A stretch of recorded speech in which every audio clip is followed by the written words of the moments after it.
Fire drew us together, but stories bound us as one. Imagine an elder beside a crackling fire, the night pressing close.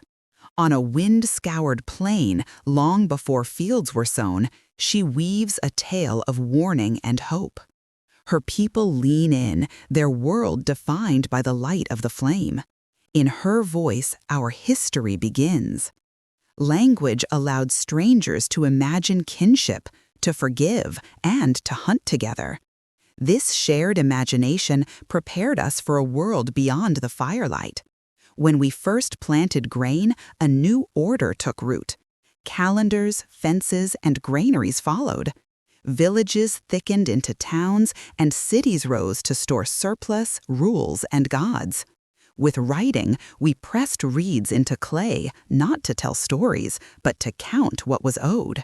And so came law, taxes, and rank. We gained stability, but we also gained inequality. Was this progress or a trade for new chains? From these riverbanks, new powers rose, seeking legitimacy in ideas. In Asia, Hinduism sanctified duty, Buddhism preached release from craving, and Confucian thought yoked ritual to order. Beliefs steadied dynasties and united strangers. To the West, scripture carried law and hope. Judaism's covenant, Christianity's salvation, Islam's community. A ruler with a sword might conquer, but a ruler with a sermon could endure.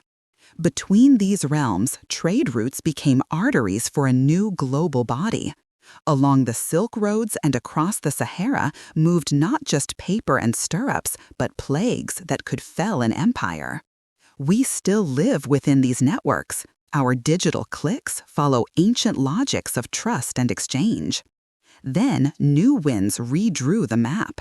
In Lisbon, salt air bites at dawn. A compass needle trembles. Guided by Renaissance calculations, wooden hulls pushed into the unknown. The Columbian Exchange braided worlds together. Potatoes remade European winters, while microbes erased civilizations. This new ocean trade rearranged forests, diets, and power. New money and new maps reshaped the coastlines of the world as we began to turn raw wonder into universal rules. In a cluttered workshop, a revolution of the mind was taking shape. Telescopes, printing presses, and radical arguments would soon ignite the streets. If reason could map the planets, they asked, why not the power of kings? Crowds marched for inalienable rights. Soon, factories roared to life, their coal-fed engines the iron lungs of new cities. The clock invaded our work, the flag claimed our borders, and the telegraph extended the state's reach.